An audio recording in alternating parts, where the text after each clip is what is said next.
just give everyone a couple of minutes to join. Hope that everyone is having a nice morning, evening, afternoon, depending on where you're joining from.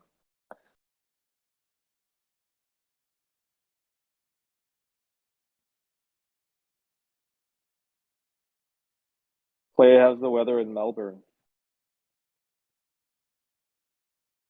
So when I first got to Melbourne earlier this week, it was amazing. It was sunny and kind of crisp. And then yesterday, it kind of just turned into Sydney, but colder with rain and a little bit of ick. So uh, the other thing is, uh, it's the first time since I had LASIK where I have had trouble with blurry vision because, man, it is dry down here. It's 11 days of But rain projected for Sydney, by the way. oh gosh, so that's what I have to look forward to fly back to. Yeah, sorry, buddy. On the Yeah, plus side, it but means that we're matching the American, I guess, fall now, or the American autumn. So, you Yes. yeah. know. But no, it's been great being down here at GCAP. Had a couple of really good talks on Tuesday, and then the AGDAs last night. So it's been fun. Oh, Blockchain talk tonight. I think so. Oh, we actually have Dan here too. So I awesome. saw him in the audience, so I pulled him out. He I does was get just to speak, I lurking. guess. Yeah, I was just lurking. Don't worry. Okay, we can get started if you'd like. Okay, great. Good morning. Welcome from rainy Sydney. My name is Justin Hulag. I am the Chief Studio Officer here at Immutable and the acting EP for Gods Unchained. First, wanted to kick off with just a quick acknowledgement of Council of Mortals to say thank you for everything that you guys have done. This forum, especially as I've gotten more into the swing of things, has been really, really valuable for the entire team and for me personally, as I learned more about some of the things that the community wants. I want to take the time to just reiterate how committed we at Immutable are to this initiative, and to also state, because I hear there's been some questions, that we're not looking to phase out Council of Mortals. If anything, we're thinking about really evolving the program based on the feedback that you guys are giving us, and in fact, making the program better, right? Really kind of thinking about the authority and responsibilities of the council members, as well as really thinking more about how we make this like a two-way conversation and make sure that the feedback is actually implemented and taken into account, especially as we enter our roadmap planning, which I think kicks off next week. So thank you guys for all of the work. We really value your feedback and criticisms as we try to make Gods Unchained better. The next thing I want to sort of do is to take the time to introduce Daniel Piz. So Daniel is the incoming executive producer for Gods Unchained. So just wanted to sort of highlight a little bit about Dan. He's a Blizzard and Activision veteran who worked on like World of Warcraft and Hearthstone and Overwatch and Call of Duty, and also worked on the Web3 side in terms of the economy design for both Big Time Studios and for WorldSpark, which is some of you might know as Eden Brawl. One of the best white papers I've read. You guys should take a look at it if you get the chance. I am super excited for him to come on. He's actually moving to Sydney from the US and will be taking on full responsibility for the GU team in January after he effects his move. But we wanted to bring him on now so that you guys can hear a little bit from him. Daniel, turning it over to you to say a few words to the Council of Mortals. Yeah, no, I appreciate the intro. Hey, everyone. I've heard great things actually about this program of Council of Mortals. Actually, a lot more involved than what we traditionally see in like Web2 games. So I think it's great. I'm really excited. I think GU is at an awesome point where we can really kind of elevate it to deliver to you guys amazing experiences. And what I love about Web3 is the ability to actually bring along, core community members in design conversations and kind of roadmap planning and kind of helping prioritize what you guys really, really want and what you guys think would be interesting to try out. So yeah, I'm excited to be here. Awesome. Welcome, Dan. We're super, super excited to have you. Yeah, I know for me in particular, it's been a long road to get in extra support for me so I can offload some stuff and then get more back into the creative. And I'm very, very happy to have Daniel join the team. Super excited, Daniel, for you to come and join me and Clay and learning about the joys of rainy Sydney together. So Oh, it'll be sunny by the time he gets here. I don't know, Clay. At this rate of this La Nina, it's going to be pretty bad. Um, and I guess one other thing. So before we kind of get into the agenda, I also wanted to state that we heard the council's feedback on how we can better leverage the council, and there's two areas that I am particularly interested in hearing your feedback on, which is starting a new feedback thread on Light's verdict, especially kind of thinking about pack mechanics as we think about mini set and set planning. We are kind of in the midst of this now. And so actually your feedback is very timely because next week we're going to be diving into this pretty deeply. And then second is getting your feedback on Cosmic Shift, the good things, the bad things, things that you'd like to see. Full disclosure, this was very much an experiment and a pretty small scale experiment for us. But we are thinking about it as a mechanic to think about how we remove cards from the system that isn't just about buffing and nerfing. It also has some marketing utility in terms of driving hype around a set, and so there's two elements to it that I am interested in hearing feedback around, and I'd love to hear from you, and from your communities that each of you represent, around how that was received.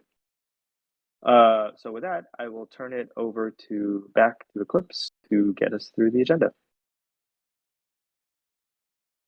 Cool.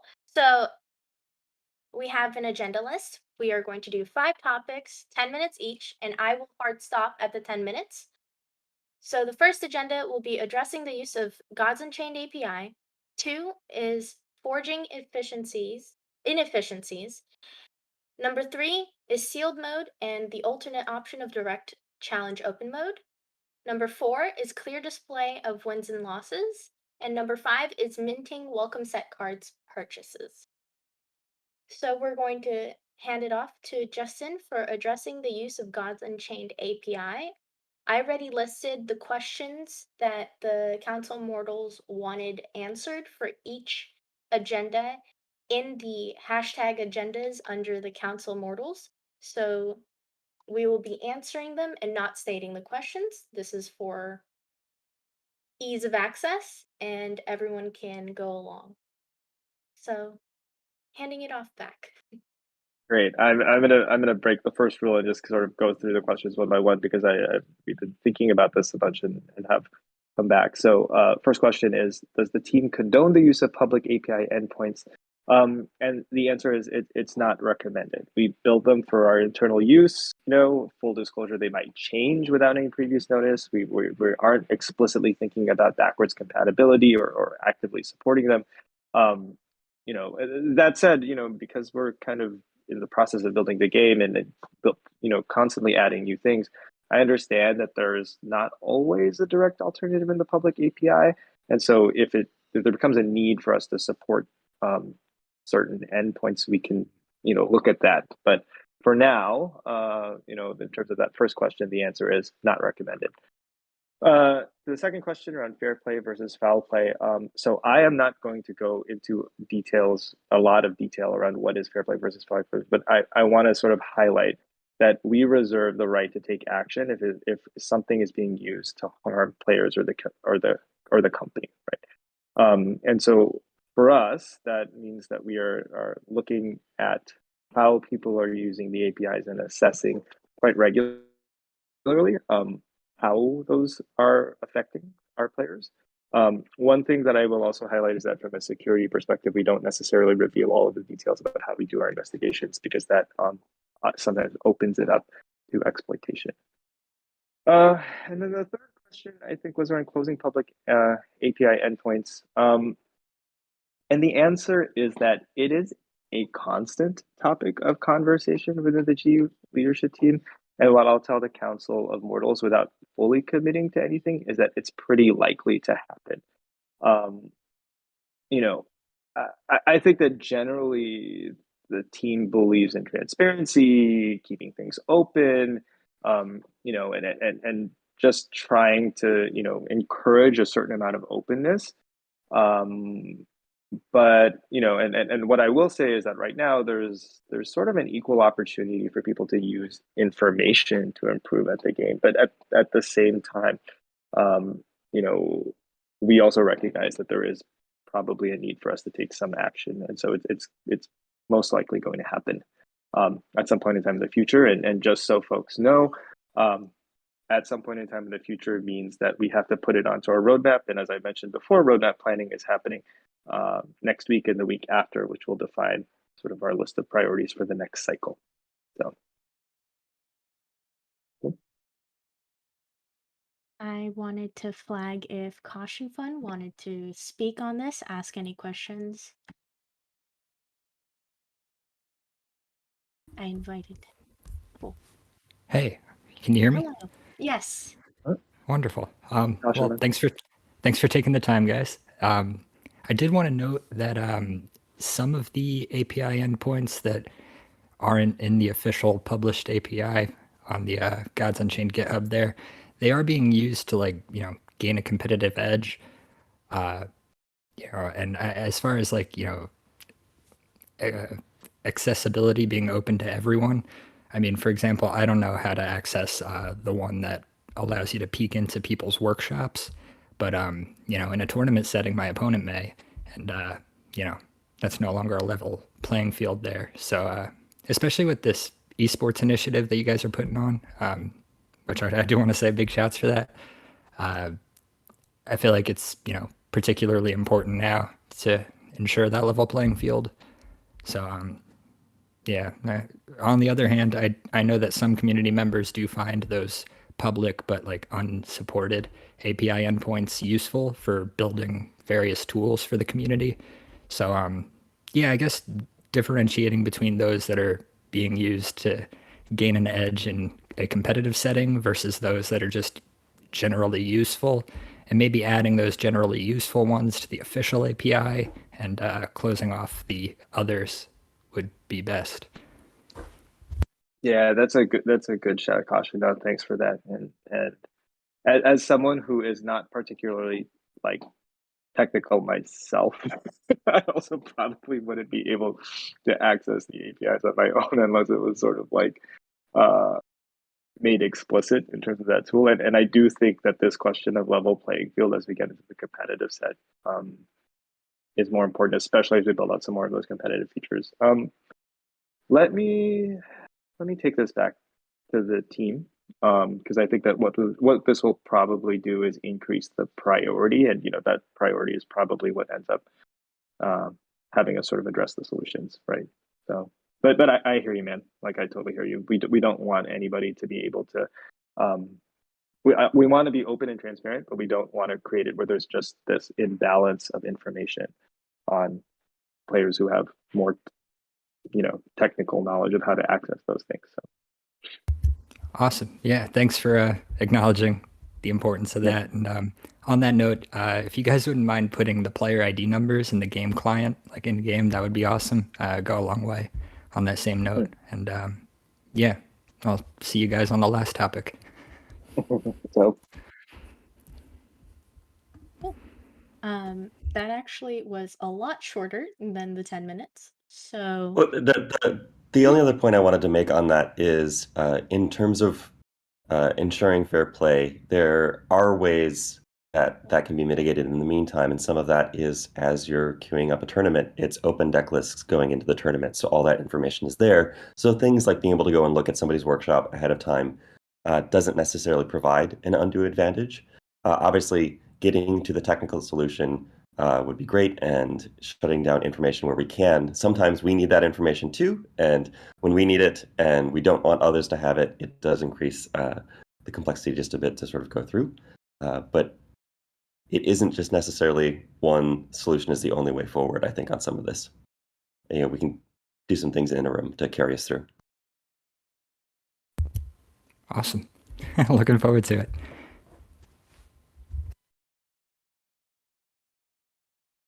okay. So with that going forward, we're going to move on to the next point in the agenda, which is forging inefficiency. I did want to ask if Arash wanted to speak on this. If not, we're okay. I'm here. Awesome. Cool. A wild Arash appears.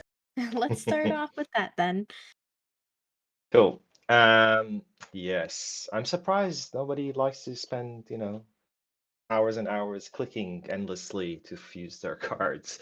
But yes, this is, I think, one that we have been thinking about for a while and was actually, something originally scoped in when we were working on releasing the Forge is to improve the efficiency. Obviously, when we were working through the feature, we realized how many steps it takes, but we actually, wanted to tackle that, but we decided not to at the time, just because we wanted, go on the side of speed and get something out and then iterate over time. And obviously, we just haven't had a chance to go back and iterate.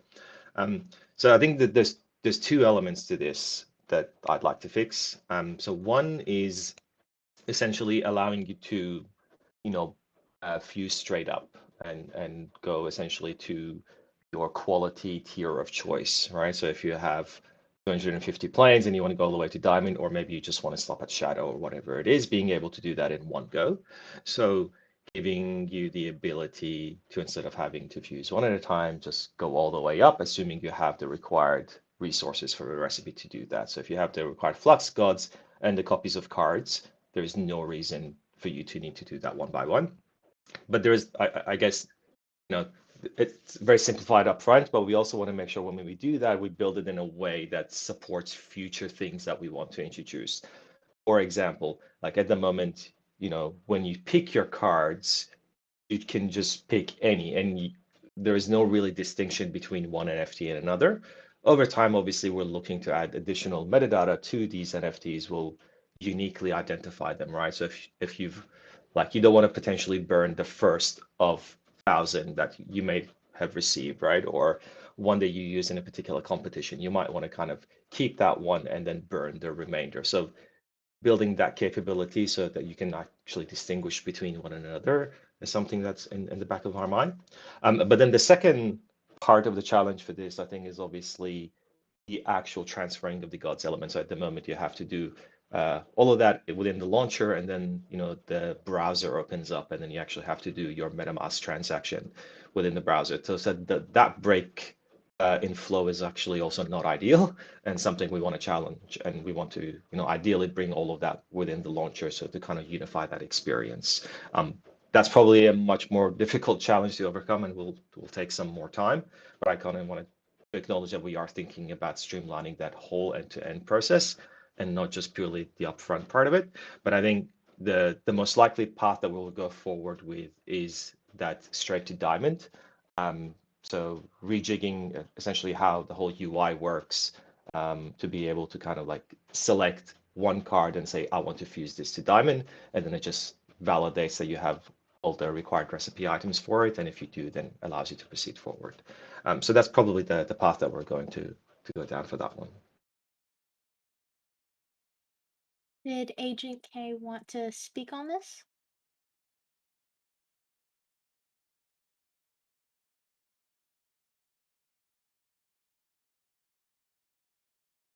Hello. Hey, good morning, everyone. Yeah, thanks for that, Arash. I actually did forget about that bit where you could identify individual unique cards.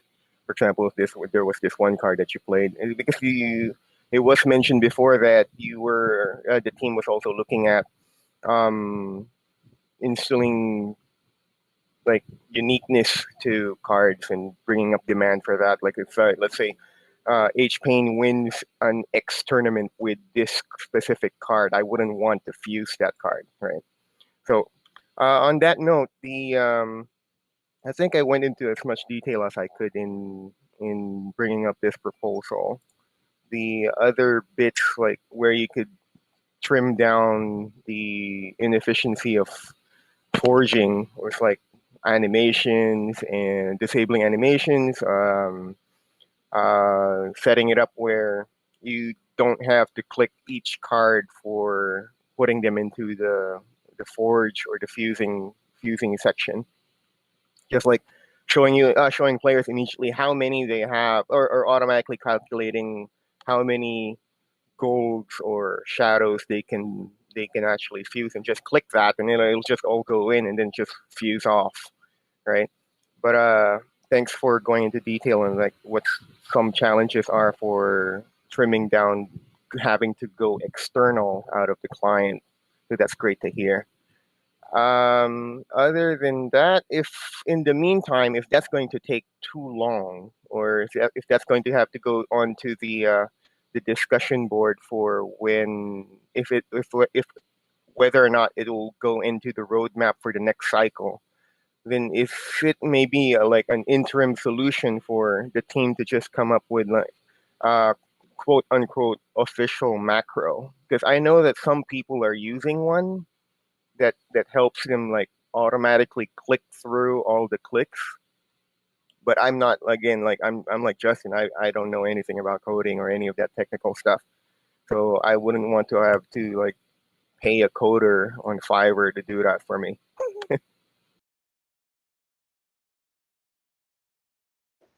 Yeah, thanks, Agent K. I'm not sure about the macro path that can potentially lead to other issues. I think that that's one I need to dig in with our engineering team to see if there is a safe way to do it. Obviously, introducing any sort of like, elements that can compromise the security, is would be a major concern.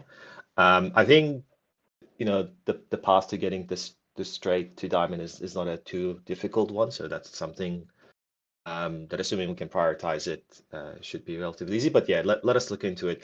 On just quickly on the animation front, I think that the way I'm imagining this is like if you're fusing just one card, you would maintain that level of animation. But if you're going beyond like picking 5 cards and you're doing a bulk, obviously we're not going to go through an animation of like all 125 cards or whatever it might be like going in, right? So that process would probably be simplified if you're going down that, and it might just be a different type of animation.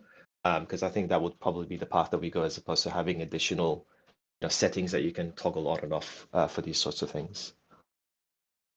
Yeah, I mean, when you mentioned it, like putting the fusing recipes in for higher shines into the game or into the forging section is relatively easy.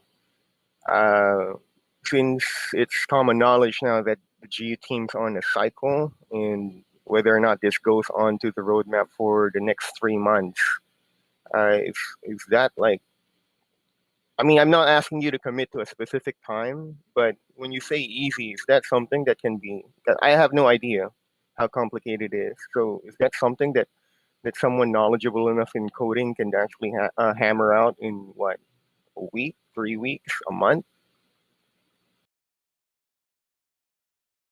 Yeah, I can't say exactly the timeline at the moment, so it obviously has to go through, and what may seem easy to me when it comes down to engineering effort Yep. and UX effort, it Yeah, becomes a lot more complicated. So I'm not going to I, commit to any timelines, but something, yeah, we can definitely look yeah, into. and Agent K, I gotta tell you, like the way that we are. So one, I had mentioned before that we're shifting the way that we do product, you know, and one of the things that we're working through now in terms of this roadmap prioritization process is literally taking all of the things that we could do, which are big and small, right? And that's everything from everyone's favorite hot topic, which is like build mobile, to fix quality of life improvements along the way, and then fitting them all into sort of like the next 3 months, and then like essentially like making sure that we have the engineers that are assigned so that we can actually deliver things on time, which historically was an issue that we had before, which I would like to shift and change, right? So that we have more predictability around the delivery of those things.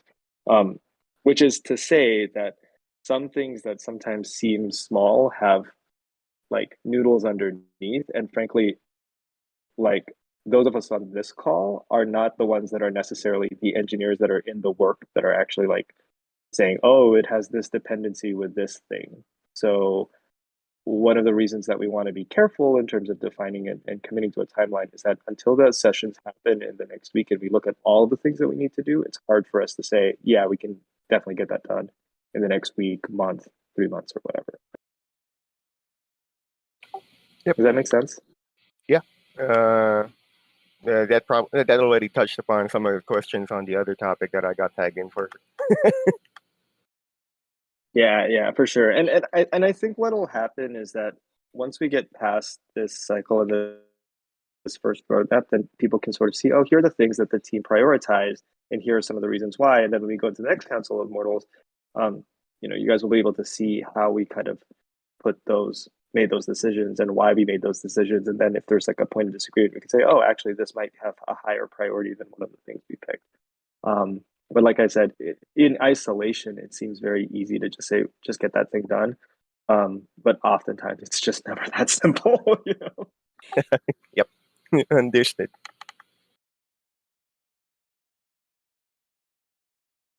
Awesome. I guess we're still 3 minutes ahead of time. So we can go onwards to the next topic. So the next one would be clear display of wins and losses. Actually, no, it says sealed mode. Never mind. I'm going crazy. Next topic is sealed mode. And we have our representative Clay, and after the answer, if Copperpitch would like to speak to it, that would be great. And I'm handing the mic over to you, Clay. Yeah, so this is one we've talked about a bit in the past as well, in that what we're working on at the moment is the tooling for game modes in general. This is going to come through in some updates to the launcher and just how we access our game modes.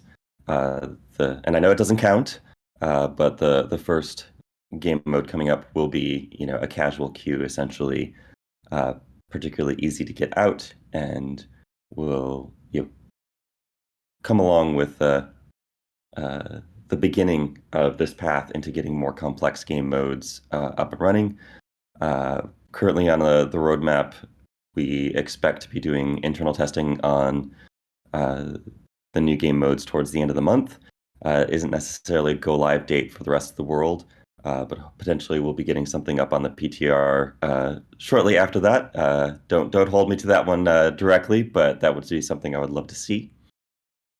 Beyond that initial casual mode and sort of update to the launcher, looking at a limited format is something that is high on my list. It has been for a very, very long time. I feel the pain around this very acutely, particularly with how close we had gotten in the past on Sealed.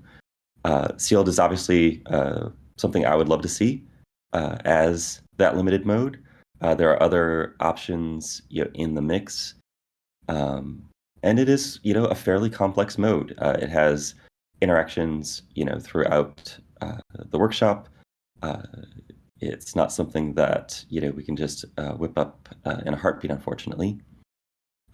But if there are alternates to Sealed that people potentially want to see, more than open to having that conversation on potentially a limited mode out there that, is lower touch. Don't think we'd go all the way back in 2019. We had a very simple sealed mode where it would basically pick cards out of your collection, and it was there, but it wasn't necessarily satisfying in the way that limited should be, and led to all sorts of just challenges with people crafting essentially, sealed wallets that gave them the best chance to dominate that format. The other one here is you're looking at direct challenge open mode. This is being investigated. I've worked on a one-pager for this. It does bring some technical challenges into the mix just around the architecture of opening up direct challenge to allowing sort of non-standard decks into the mix. Obviously, the other challenge of how are those decks getting built in the workshop where there are restrictions in place. And last but not least, it's opening things up in direct challenge open mode will lead to instability in that mode, and some of it is weighing up against the progress on other initiatives in the client with the time it will take to essentially stabilize that out, because I can all but guarantee that we're going to be spending time once something like that goes live, just addressing issues that have never been possible before because we've never had these combinations of cards interacting before. I know when we were PTRing Sealed back in the day, we saw some of that as well, because Sealed had different rules from Constructed and allowed some card interactions that, again, we hadn't seen before. More than happy to bring people up to talk about this, ask additional questions. Um, Well, and this this is is one where I would personally love to hear directly from the council around some of their thoughts, some of their thoughts for modes, because as we think about our roadmap and our roadmap planning, there's an infinite number of modes that we could be considering, and I think this is a good time to get folks' opinions on what we should prioritize. Now, what I would like folks to think about is that there are some modes that are really about driving engagement within the community, and then there are some modes that are more akin to, making it easier for new players to get in and join and kind of learn more about the game. And so, like, I would be curious to see how we or how all of you are thinking about what we should prioritize. And knowing that game growth is a key goal for us, and bringing in new players is a key goal. Balancing some of your thoughts there as well, in terms of thinking about your friends that are just trying to get into the game and trying to learn more. Hey, can you hear me? Hey, Copper. loud and clear, and it is so unfair that you've got your good mic and it carries all your deep undertones. Oh, Clay, you sound so good today. Everyone in my chat, I'm streaming this on Twitch right now. Everyone keeps commenting on your voice. You sound like this right now, Clay. You sound amazing. I am down. I am definitely down. But yeah, so we had talked kind of about like 2 months ago. I brought up like maybe an open type mode, that like an open direct challenge mode that the community could kind of use in the interim while there is no sealed mode. Yeah, and that's what I was talking about with that open match. It's setting up the direct challenge to essentially allow non-standard constructed decks into the mix, where people in the community could pull together some crazy rules that they agree on and go into that and compete. It's something that I quite like the idea of. I think there's a lot of utility around it. It's just in investigating it does bring up some technical challenges. Okay. And then it wasn't just a plug and play, Copper, where it's like click, one option and then there it goes. I wish it was. Yeah, for sure. Definitely one of the modes that everyone's interested in, of course, is sealed mode, and then something like draft mode also, which is very similar, obviously, but something that has like a sync for gods tokens where you like purchase packs. And, is that like something that's being investigated, something where there's like utility for the gods tokens where you're like purchasing packs, you get to use those packs, you get to own those Copper, cards. all of them are very focused on utility for gods tokens. So high level, yes. Awesome. But I will say also that we're thinking not just about ones that have analogs to popular, like to other Web 2 games, but also thinking about other things as well, and other modes that might potentially just be more native to Web 3 games, right? So I will say that almost all of the modes that we're considering, with the exception of the casual, or sort of what we're sort of terming adventure mode, has a strong focus on thinking through utility for the gods token. Awesome. Happy to hear it. That's the only other questions I got for now. So yeah, I would say Copper, as a takeaway to the Council of Modals, it's more ideation from the community on game modes. Particularly, I know a focus for us is looking at ways to ease new players into the mix would be deeply valuable to us. Yeah, and Copper, if you or your community, or anyone actually who's listening, has other ideas on things that we could be exploring, this morning, I think at like 5:30 in the morning, I frantically pinged both Daniel and Clay and was like, hey, what if we also explored other ways to play? Like, in my previous life, we would embed game modes that weren't necessarily tied to the core game, right? Like for TFT, where TFT started out as a game mode, right? That became sort of an embedded game. And so we're also thinking about those kinds of experiences, not just ones that are directly related to the CCG analogs. But if the community has any other sort of ideas, like now is the time, because we're literally looking at a huge list of potential modes that we could be prioritizing. And so I'm interested in hearing off the wall ideas as well. Speaking of off the wall ideas, when Gods Unchained was selling packs before the game existed 4 years ago, one of the selling points was a mode called Battle Royale mode. Is that something that's still on the table? I can't imagine. Battle Royale was super hot back then.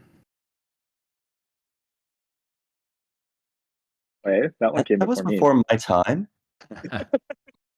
What was Battle Royale? Like, I need to go dig into the archives because We could put it back on the table. I mean, you and I are looking at the huge deck of things. We might as well find out where that idea went and put it back on. You know, It was like the height of like Fortnite's popularity, and I think everyone was adding Battle Royale to every game possible. So I don't know if it's probably abandoned at this point, but it was an interesting idea for a mode.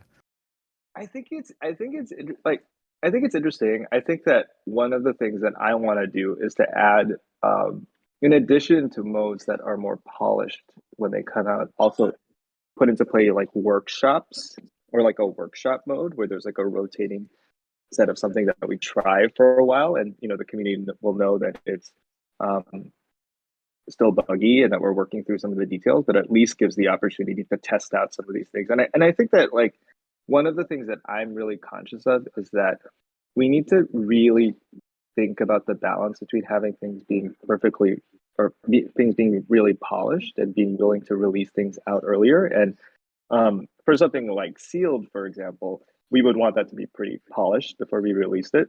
But if we had a workshop mode where we could just let it out and let people try it first, and then bring it back into workshop it and clean it, that might be a good compromise so that we could get different things out and folks would have different things to play. But it also would give us the opportunity to get live feedback and then decide whether to release it and make it something that's more constant. Cool. All right, thanks guys for your time. Thanks, Copper. Appreciate it. Yes, thank Copper.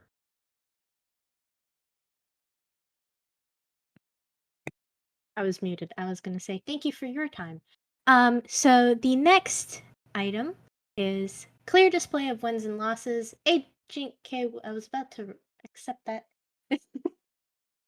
Agent K will be speaking onto it after we answer the questions. So I'm just going to bring him up here. So whoever is denying the request, I would like you to stop. Thank you. Sorry about that. No worries. Off to Clay. Yeah, so this has been a hot topic, internal to the team as well. It's something that we are definitely looking to improve both across the matchmaking and then the UI for it as well. We've got some of our UX people investigating how exactly we're going to upgrade this, and it will come out in stages as many things do. The first part of it is we've been working internally on completely overhauling our matchmaking system to open match. This allows us to add more complex logic into the mix of how people queue, how they match against each other, and allow us to iterate more quickly on these changes than we have in the past. We've had a pretty limited set of tools at our disposal to adjust how people match in the queue. This will also enable things that have been on the table for a long time, like not re-queuing into the same person that you just faced, which I know plenty of people up at the Mythic level will be very happy to see. The other side of it is we are exploring redoing our current ranking system altogether. The goal with the ranking system is to create sort of clear categories and sub-ranks along the way to make it more obvious where you're at in your progression. Definitely want to include a clear mechanic for win-loss points and where you sit within the UI. I know the current one with the shield is functional but pretty basic in the grand scheme of things. This is a larger project and a larger overhaul, so it's not something that's going to be coming out near term, but also something that's likely to be in the running for the roadmap in the next cycle.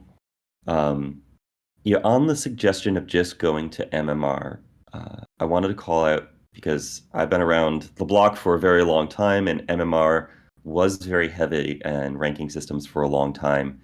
And the reason that games in the modern age have moved away from just using MMR is there are a lot of psychological problems that come out with just using a raw MMR system. And what we see in players who engage in ranked play with just MMR is there are a lot of psychological stops along the way to just entering into a match. And because of the way that MMR works, you can often see it progress in tiny little increments where you're gaining, 4 points of MMR, 2 points of MMR, 8 points of MMR. And then you have a match where, for whatever reason, you've been matched with somebody who's lower on the MMR scale than you normally would, low Q times, whatever.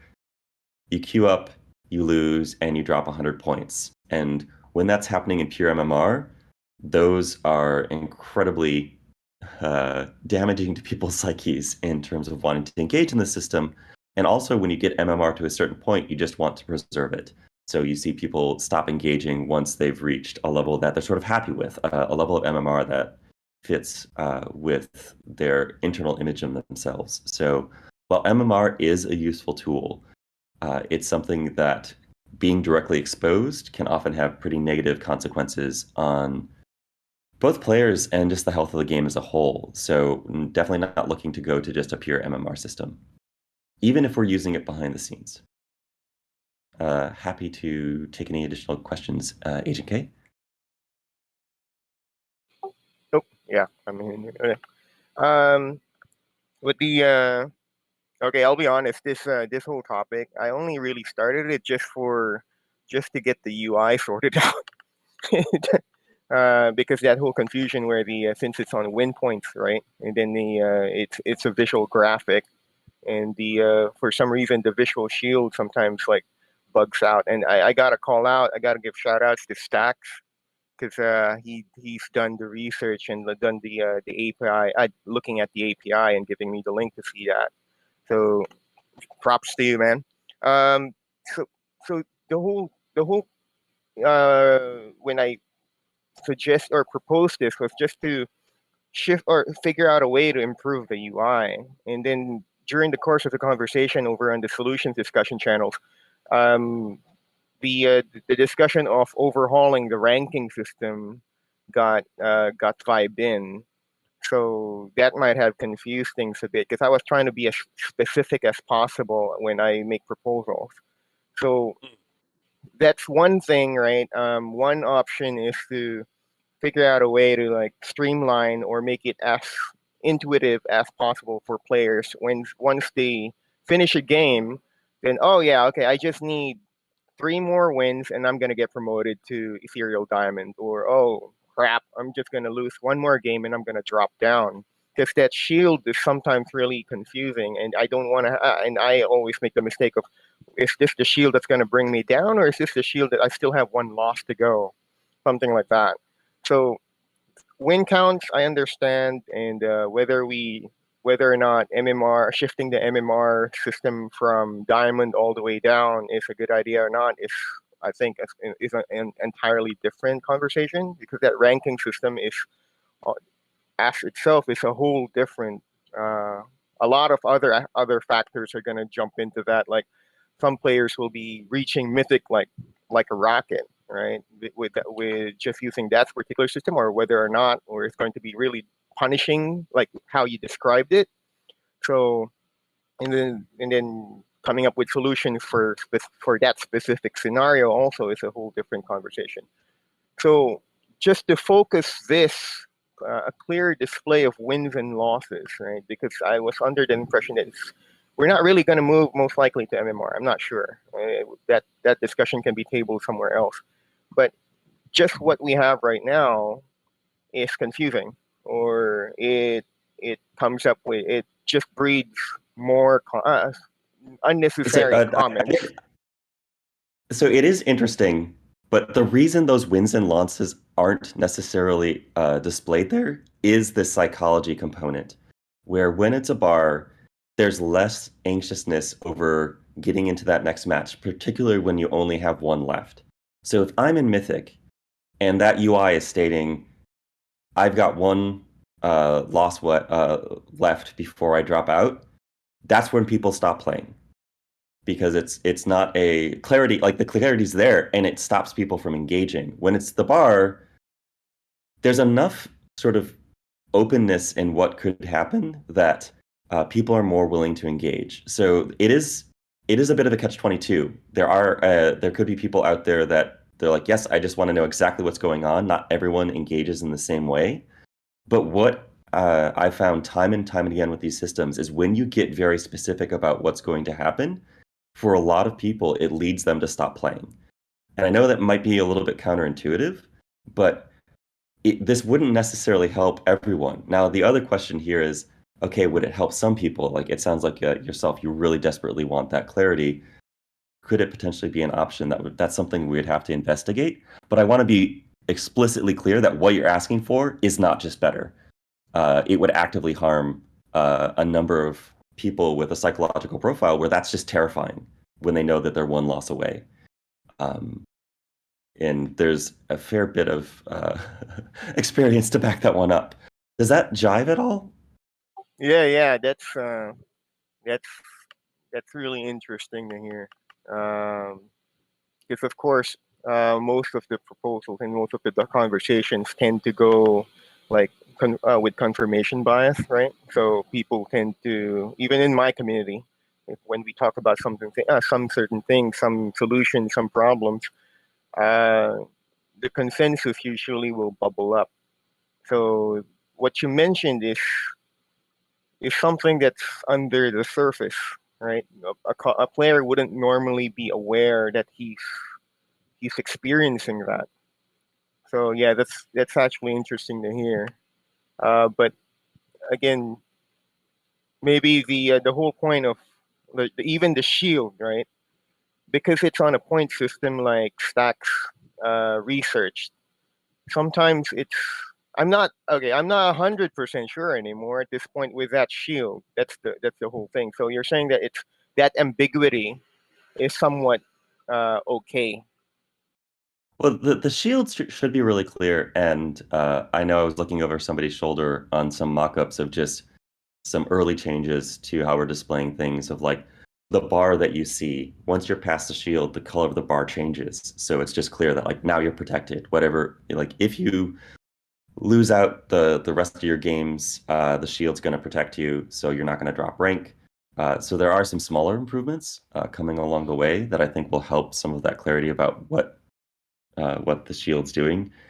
Unless it's just people don't understand the shield altogether, then they'll be like, why did my bar change color? But we are trying to improve that experience. So there's multiple points of feedback that are telling you you're now safe. Yep, looking forward to that. Very cool. No, thank you so much for all the feedback on this one. Awesome. And thank you for listening to me ramble about my past experiences, because it is a little bit counterintuitive. It's great. It's great to hear, Clay. First. Well, guys, we're going to have to go into the next agenda, which is the minting welcome set cards purchase. So thank you very much for your time, Agent K. We shall move on to caution. But this one, I will bring the mic over to Justin. Yeah. So this one is actually, I think, kind of fast, because the proposed solution was to, seemed like a pretty good one when we discussed it internally. So I think the proposed solution is the best one to do. I think that, point A, in terms of minting existing welcome set cards that have been purchased, and then B, changing the star store so that future purchases can be minted immediately, and then C, like extending the forge to allow this, and then not to make payments. I think that makes a lot of sense. I think it's just a question of getting it into the development queue, which, as we mentioned before, is one of the things that we're working on next week. But otherwise, I think the solution that community came up with makes sense. Caution, would you like to speak on that?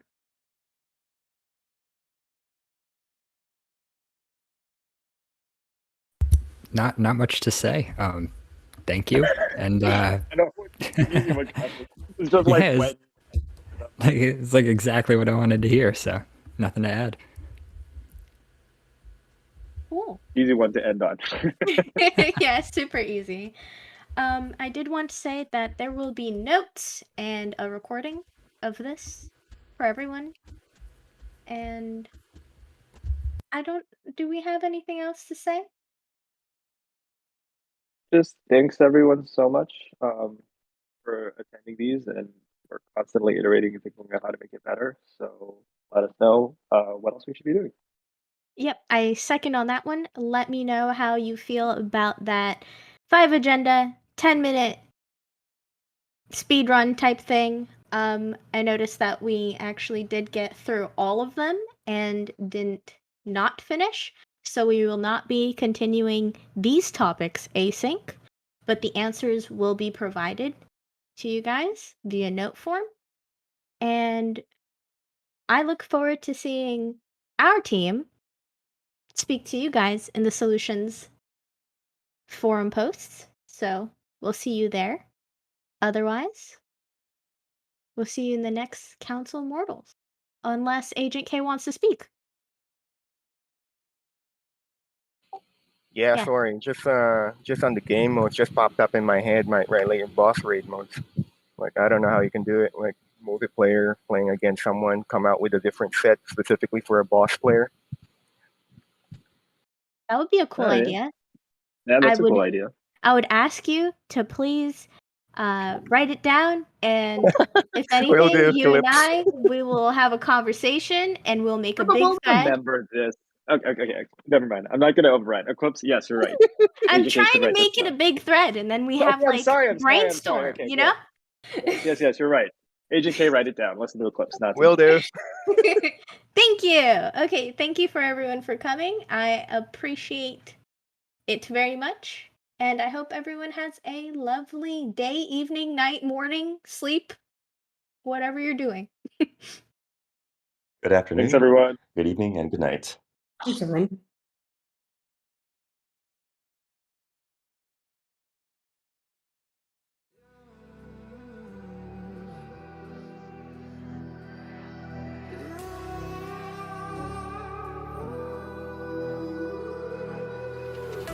There's a distance between us. It's getting hard to reach out. Haven't seen you in seasons, but all I